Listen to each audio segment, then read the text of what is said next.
Саламатсыздарбы, урматтуу мекендештер.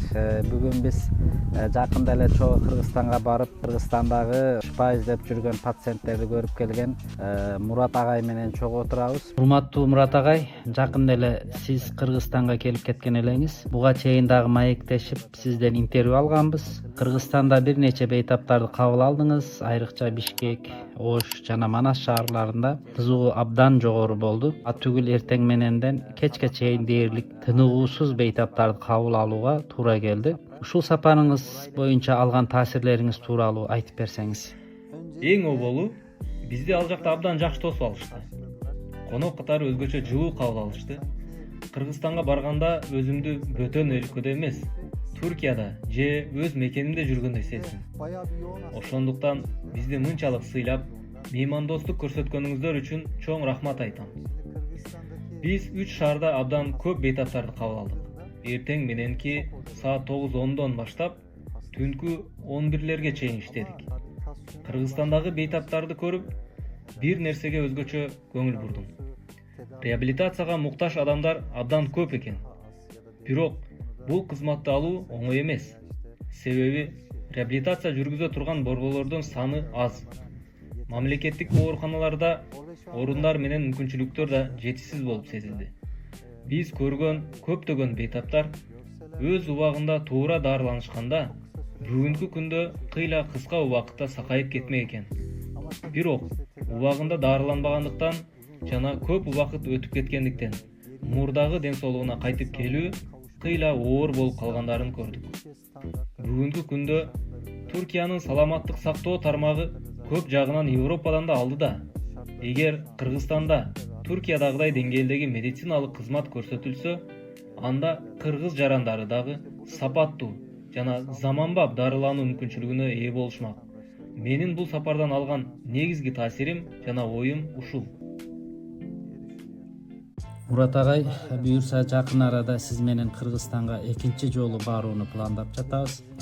Сиздин ушунчалык кыска убакыттын ичинде кайрадан Кыргызстанга барууга макул болууңузду жөн гана дарыгерлик кесибиңиз же инвестор катары ишмердүүлүгүңүз менен түшүндүрүү кыйын. Менимче, бул эң оболу Кыргызстанга болгон сүйүүңүздөн, жылуу мамилеңизден жана өзгөчө кызыгууңуздан улам болсо керек. Биринчи сапарыңыздан алган тажрыйбаңызга жана таасирлериңизге таянып, экинчи сапарыңызда эмнелерди башкача жасайбыз деп ойлойсуз?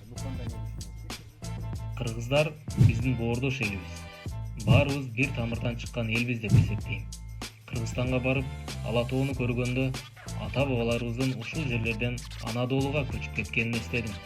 Ушундан улам биздин боордош кыргыз элибиз дагы Түркиядагыдай заманбап медициналык кызмат алуусун эңседим. Ошондуктан биздин негизги максатыбыз Кыргызстанга биринчи кезекте физикалык терапия жана реабилитация тармагына инвестиция салуу жана бир нече шаарда заманбап реабилитациялык борборлорун ачып, Түркиядагыдай деңгээлде дарылоо кызматын көрсөтүүнү каалайбыз. Азыркы учурда көптөгөн кыргыз жарандары Түркияга келип дарыланууну каалашат. Бирок жол чыгымдары жана жалпы чыгымдардын көптүгүнөн улам мындай мүмкүнчүлүккө баары жете албайт. Ошондуктан биз технологиябызды, медициналык тажрыйбабызды жана билимибизди түздөн түз Кыргызстанга алып келип, элге жеткиликтүү баада сапаттуу медициналык жардам көрсөтүүнү көздөп жатабыз. Албетте, мындай чоң инвестиция дароо эле ишке ашып кетпейт. Бүгүн бул долбоорду кабыл алып, ишти баштасак да, бардык иштердин бүтүүсү болжол менен 1 жылдай убакытты талап кылат. Ал эми бул айрыкча шашылыш дарыланууга муктаж болгон бейтаптар үчүн убакытты текке кетирүү дегенге тете болуп калышы мүмкүн. Ошондуктан ошол аралыкта мындай бейтаптар сиздин Түркиядагы клиникаларыңызда дарылана алышабы? Албетте, мүмкүнчүлүк бар. Түркияга келген бейтаптарыбыз үчүн биз интенсивдүү физикалык реабилитация программасын колдонобуз. Негизи физикалык реабилитация узак убакытты талап кылган дарылоо болуп саналат. Мисалы, инсульттан кийин гемиплегияга кабылган бейтаптын оң же сол тарабы кыймылдабай калышы мүмкүн. Мындай бейтаптарды Түркияда кээде 3 айдан 1 жылга чейин дарылоого туура келет. Бирок чет өлкөдөн келген бейтаптарды мындай узак убакытка калууга мүмкүнчүлүгү боло бербейт.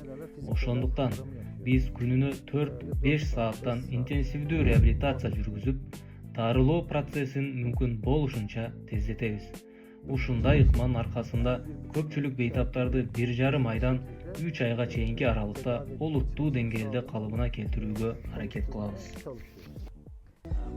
Мурат агай, мындан тышкары Түркия мамлекети түрк тектүү элдерге айрым жеңилдиктерди да караган. Эгер биздин жарандар мамлекеттик ооруканаларда дарыланса, түрк тектүү деген күбөлүк аркылуу болжол менен 30%га чейин арзандатуу берилет. Кыргызстандан Түркияга келип дарыланууну каалаган же келүү чечими кабыл алган, атүгүл билет алып келген кыргызстандык бейтаптарыбыз да бар. Эгер алар сиздин клиникаңызга кайрылышса, жеке медициналык мекеме катары сиздер да ушундай жеңилдик көрсөтө аласыздарбы? Албетте, биз дагы ошол эле 30%дык жеңилдикти беребиз. Кыргызстанда бейтаптар менен жолугушканыбызда бул тууралуу көпчүлүгүнө айтып өткөнбүз. Мындан тышкары, материалдык мүмкүнчүлүгү жок айрым бейтаптарды акысыз дарылоого да даяр экенибизди билдирдик. Биз үчүн эң башкысы канча киреше табуу эмес, биринчи орунда адамдын ден соолугу турат. Максатыбыз бейтапты мүмкүн болушунча тез арада дарылоо, ден соолугун калыбына келтирүү жана өз өлкөсүнө сакайып кайтып кетишине жардам беребиз. Ошондуктан муктаж болгон бейтаптарга акысыз жардам да көрсөтөбүз. Зарыл болсо, кошумча жеңилдиктерди да беребиз. Дагы бир суроо, өткөн сапарыңызда биз көптөгөн бейтаптарды кабыл алганбыз.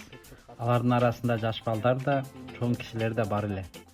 Негизи эле өзүңүз жакшы билгендей, медицинада педиатрлар балдарды, ал эми башка адистер чоң кишилерди дарылоо менен алектенишет. Ошондуктан бизге көп берилген суроолордон бири Мурат агай кантип эле балдарды да, чоңдорду да кабыл алып жатат деген суроо болду. Ушул боюнча жарандарыбыз үчүн бир аз түшүндүрмө берип өтсөңүз. Белгилүү болгондой, биздин Грузияда да ооруканабыз бар. Ошондуктан бул системаны жакшы билем. Түркиядагы физикалык терапия жана реабилитация Кыргызстан, Өзбекстан сыяктуу өлкөлөргө салыштырмалуу кыйла өнүккөн. Биз билим алып жатканда балдар реабилитациясын, бел жана моюн ооруларын дарылоону, ортопедиялык реабилитацияны, спорттук медицина жана спорттук реабилитацияны, ошондой эле башка көптөгөн багыттарды толук өздөштүрөбүз.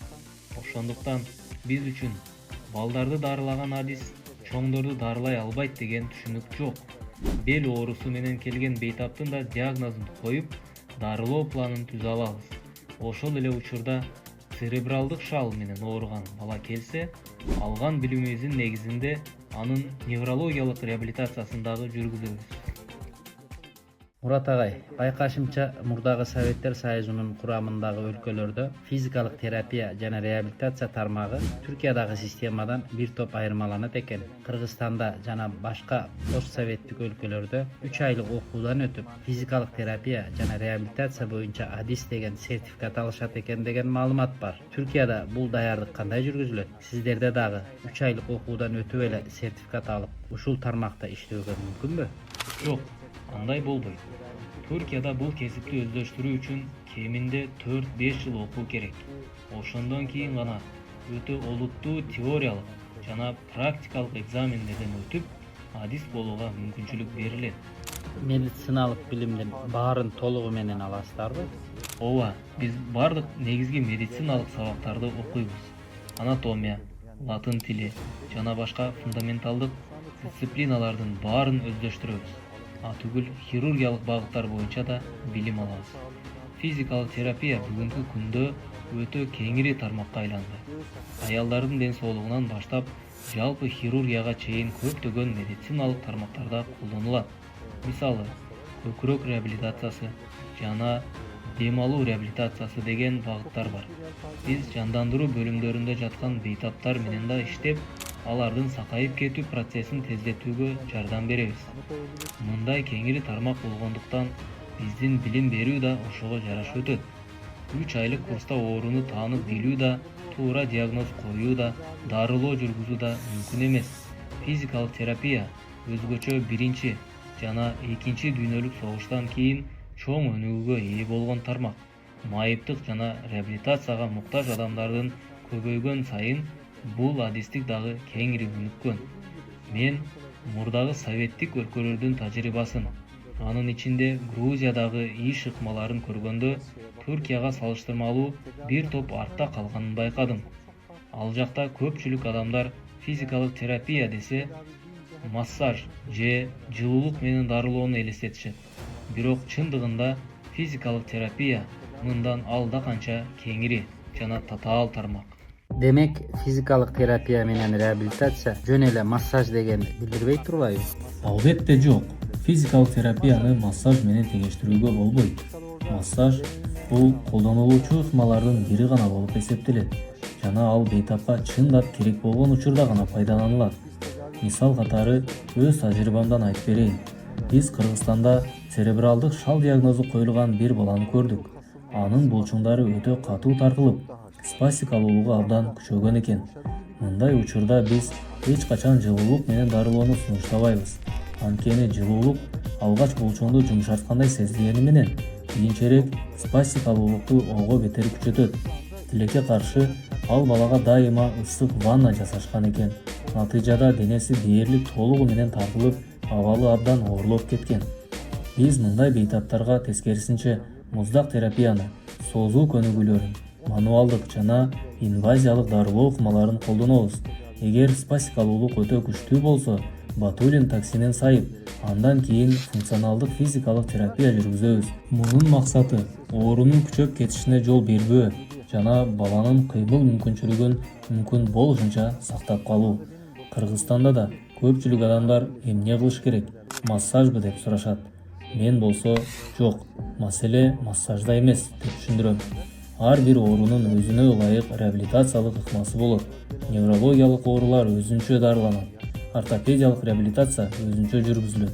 Мен 1997 жылы окууну бүтүргөн болсом, ошол кездеги физикалык терапия менен бүгүнкү күндөгү физикалык терапиянын ортосунда өтө чоң айырма бар. Бул Түркиядагы көрүнүш. Тилекке каршы мурдагы советтик системанын таасиринен улам. Бул багыт ал өлкөлөрдө жетиштүү деңгээлде өнүкпөй калган жана ага керектүү маани берилбей келген. Азыр Түркияда улгайган адамдардын саны көбөйүп жатат. Ошого жараша физикалык терапияга болгон муктаждык да абдан өстү. Ушундай эле өзгөрүү акырындык менен Кыргызстанда жана башка Борбор Азия өлкөлөрүндө да байкалып жатат. Мен дагы эми эле ушул билим берүү темасына өтөйүн деп жаткан элем. Реабилитация жана физикалык терапия дегени операция же башка дарылоолор сыяктуу кыска убакытта бүтө турган дарылоо эмес. Бул чыдамкайлыкты, үзгүлтүксүз дарылоону жана убакытты талап кылган узак процесс. Айрыкча церебралдык шал оорусу менен ооруган бейтаптар жакшы жыйынтыкка жетишүү үчүн көп жылдар бою үзгүлтүксүз дарыланып турушу керек. Менимче сиздин Кыргызстанга инвестиция салуу тууралуу оюңуз да дал ушул муктаждыктан улам жаралган болсо керек. Дагы бир маанилүү маселе бар, Мурат агай. Бул системаны ар дайым Түркиядан дарыгерлерди ташып эле жүргүзө албайбыз. Дарыгерлерди Түркиядан алып баруу кыска мөөнөттө жакшы натыйжа бериши мүмкүн. Бирок узак мөөнөттө мындай ыкма туруктуу боло албайт.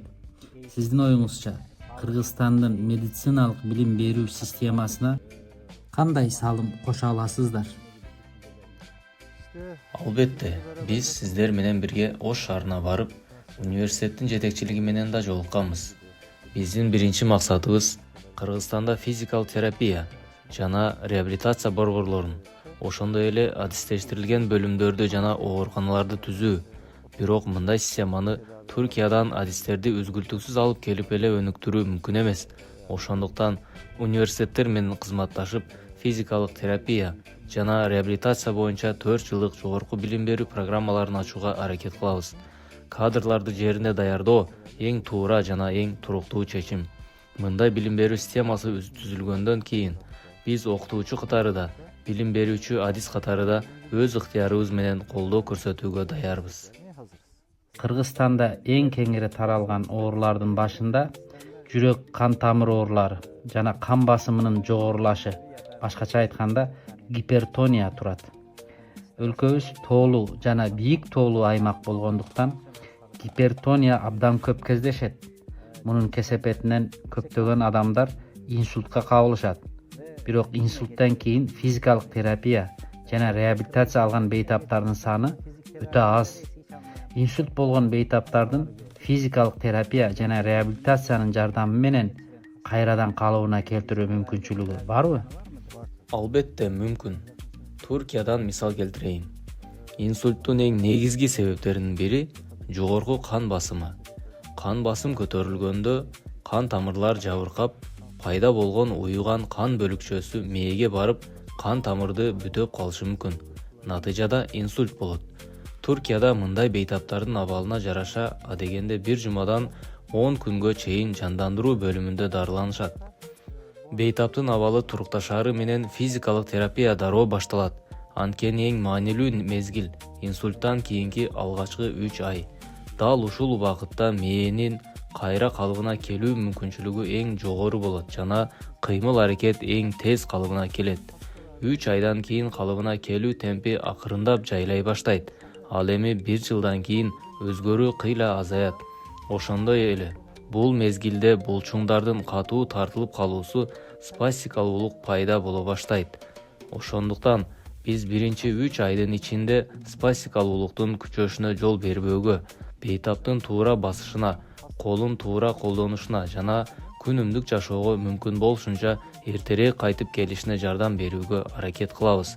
Ошондуктан жандандыруу бөлүмүндөгү дарылоо бүткөндөн кийин физикалык терапияны мүмкүн болушунча тез баштоо өтө маанилүү. Албетте, натыйжа бейтаптын абалына жараша өзгөрөт.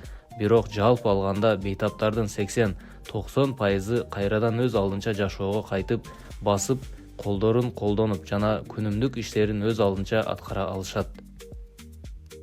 Кыргызстанда менин көңүлүмдү бурган дагы бир маанилүү маселе церебралдык шал оорусу менен жашаган балдардын көптүгү. Бул тууралуу социалдык тармактардан да көп көрүп калам. Айрым учурларда туура эмес дарылоо ыкмалары колдонулуп, балдардын спастикасы дагы күчөп кеткен учурлар кездешет. Мындай балдар үчүн 2-3 айлык физикалык терапия жана реабилитация жетиштүү болбойт деп ойлойм. Сиздин оюңузча, бул маселени чечүү үчүн кандай иштерди жүргүзүү керек? Церебралдык шал узак мөөнөттүү дарылоону талап кылган оору. Туркияда дарылоо чыгымдары мамлекет тарабынан камсыздалгандыктан биз 10, 12, ал тургай 15 жылдан бери көзөмөлдөп келе жаткан бейтаптарыбыз бар. Церебралдык шал бир эле түрдүү оору эмес, анын көптөгөн формалары бар. Айрым балдар туура жана өз убагындагы дарылоо менен абдан жакшы жыйынтыкка жетишсе, оор түрлөрүндө толук айыгып кетүү мүмкүн болбой калышы мүмкүн. Мындай учурда биздин негизги максат оорунун күчөп кетишине жол бербөө, муундардын кыймылын сактап калуу жана баланын азыркы мүмкүнчүлүктөрүн мүмкүн болушунча узак убакытка сактоо. Айыгуу мүмкүнчүлүгү бар балдарда туура убакта жана туура ыкма менен жүргүзүлгөн реабилитациянын аркасында көпчүлүгү кадимки жашоого кайтып келет. Балким айрым майда чектөөлөр калышы мүмкүн, бирок дээрлик кадимки жашоо өткөргөн бейтаптарыбыз абдан көп. Ошондуктан эң маанилүү нерсе туура диагноз жана туура баалоо. Адегенде церебралдык шалдын кайсы түрү экенин так аныктоо керек. Андан кийин ата-энеге чындыкты айтуубуз зарыл.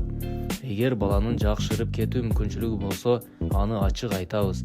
Эгер толук айыгуу мүмкүн болбосо, анда мүмкүн болгон деңгээлге чейин кандай натыйжага жетүүгө болорун түшүндүрүп, ошого ылайык дарылоо программасын түзөбүз.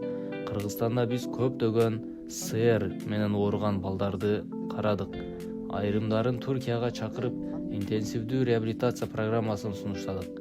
Айрым бейтаптарда 2-3 айлык интенсивдүү дарылоонун жардамы менен отуруу, өз алдынча туруу жана алгачкы кадамдарды жасоо мүмкүн экенин көрдүк. Бирок дагы бир жолу баса белгилегим келет. Церебралдык шал өтө кеңири билимди талап кылган тармак. Неврологиялык реабилитациянын ичине Паркинсон оорусу, гемиплегия, параплегия, көп склероз жана башка көптөгөн оорулар кирет.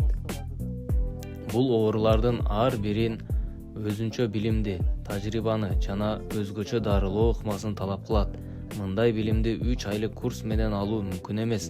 кээ бир бейтаптарда спасикалуулук ушунчалык күчтүү болот, түгүл буттарын ажыратууга да мүмкүн болбой калат. Мындай учурда ботулин токсинин же фенол сыяктуу ыкмаларды колдонуп, булчуңдарды убактылуу бошондотобуз. Андан кийин интенсивдүү физикалык терапия жана сундуруу көнүгүүлөрү аркылуу кыймылды жакшыртууга аракет кылабыз. Кыргызстанда көргөн көптөгөн бейтаптарда да ушундай көйгөйлөр бар эле. Биздин максат алардын күнүмдүк жашоосун жеңилдетүү жана мүмкүн болушунча өз алдынча басып кетүү мүмкүнчүлүгүн жогорулатуу. Айтайлы, Кыргызстанда физикалык терапия жана реабилитация борбору ачылды. Бирок айрым бейтаптарга неврологдун, нейрохирургдун же башка тармактагы адистердин жардамы да керек болуп калышы мүмкүн. Мындай учурларда Түркиядагы адис дарыгерлерден колдоо алып, алар менен биргеликте бейтаптарды дарылоо мүмкүнчүлүгү болобу? Албетте мүмкүн. Негизги физикалык терапия өз алдынча жүргүзүлө турган тармак эмес. Бул ар түрдүү адистердин биргелешкен ишин талап кылган көп тармактуу мультидисциплинардык дарылоо ыкмасы. Биздин бейтаптарыбыздын көбү ортопедия, нейрохирургия, неврология же балдар неврологиясы бөлүмдөрүнө тиешелүү бейтаптар болуп саналат. Биз дайыма команда болуп иштейбиз. Зарыл болгон учурда адистердин консилиумун өткөрөбүз. Мындай жыйындарга ортопед, невролог, балдар неврологу, нейрохирург жана бейтаптын абалына жараша башка тармактардагы адистер дагы катышат. Кээде күтүлбөгөн жагдайларга туш болобуз. Мисалы, церебралдык шал оорусу бар баланын баардык көрсөткүчтөрү жакшырып калгандай көрүнөт, бирок ал дагы эле баса албайт. Текшергенде анын көрүүсүндө олуттуу көйгөй бар экени аныкталат. Көз айнек тагынгандан кийин басып кеткен бейтаптарыбыз болгон. Ошондуктан мындай бейтаптарды бир гана физикалык терапия жагынан эмес, баардык адистер биргелешип баалашы керек. Кайсы тармактын жардамы керек болсо, ошол тармактагы адистер менен иштейбиз. Ортопедия, неврология, нейрохирургия, кардиология, жүрөк кан тамыр хирургиясы жана башка бөлүмдөрдөн колдоо алабыз. Ал тургай, бул биздин негизги долбоорлорубуздун бири. Борборубуз иштей баштагандан кийин ай сайын белгилүү күндөрү ар кайсы тармактагы адистерди чогултуп, туруктуу консилиум өткөрүү пландап жатабыз. Ар бир адис өз тармагы боюнча баа берет. Мисалы, балада эпилепсия болсо, биринчи кезекте дары-дармек менен дарылоо жөнгө салынат. Андан кийин физикалык терапиянын программасы түзүлөт. Ошентип, ар бир бейтап үчүн илимий негизделген биргелешкен дарылоо планы даярдалат. Мурат агай, Кыргызстанга чогуу барганыбызда сколиоз менен ооруган бейтаптардын да бир топ кыйынчылыктарга туш болуп жатканын көрдүк. Айрым учурларда физикалык терапия жана реабилитация менен айыгуусу мүмкүн болгон бейтаптарга операция жасалган жагдайларга дагы күбө болдук. Сиздин оюңузча, сколиозду физикалык терапия жана реабилитация аркылуу канчалык деңгээлде дарылоого болот? Сколиозду дарылоодо дүйнө жүзүндө кабыл алынган белгилүү критерийлер бар. Омуртканын кыйшайышы 45 градустан ашкан учурда көбүнчө операция сунушталат. Бирок операция тууралуу чечим кабыл алууда бурчтун өлчөмү эле эмес, бейтаптын жашы жана сөөктөрүнүн өсүү деңгээли дагы сөзсүз эске алынат. Адамдын сөөктөрү көбүнчө 18-20 жашка чейин өсөт. Айрымдарында бул процесс 23 жашка чейин уланат. Эгер операция 12-14 жаштагы балага жасалса, омурткага орнотулган металл конструкциялар сөөктүн табигый өсүшүнө тоскоол болушу мүмкүн. Ошондуктан, эгер өмүргө коркунуч жараткан жагдай болбосо, биз операцияны адатта 16-18 жаштан кийин жасоону сунуштайбыз. Албетте, өзгөчө учурлар болот. Эгер кыйшайып 60 градустан ашып, өпкө же жүрөк сыяктуу маанилүү органдарга таасир бере баштаса, анда операция сөзсүз керек болот. Акыркы жылдары сколиозду физикалык терапия менен дарылоодо чоң өзгөрүүлөр болду. Мен 1997 жылы иштей баштаган кездеги ыкмалар менен азыркы колдонулган ыкмалардын айырмасы абдан чоң. Бүгүнкү күндө биз 3 өлчөмдүү шрот ыкмасы боюнча көнүгүүлөрдү колдонобуз. Адегенде бейтап кылдат текшерүүдөн өтөт. Айрым учурларда кыйшайып 45 градуска жетсе да, эгер оңолуу мүмкүнчүлүгү бар экенин көрсөк, шрот ыкмасы менен дарылоону баштайбыз жана жакшы натыйжаларга жетишебиз. Мисалы, 30-40 градус болгон кыйшайышты 16-17 градуска чейин азайта алган бейтаптарыбыз бар.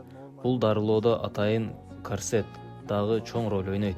Азыркы корсеттер мурдагыдай кол менен эмес, компьютердик технологиялар аркылуу даярдалат. Рентген сүрөттөрү санарип түрүндө анализденип, маалыматтар CNC жабдыктарына жөнөтүлөт. Натыйжада ар бир бейтап үчүн өзүнө ылайык 3 өлчөмдүү корсет жасалат.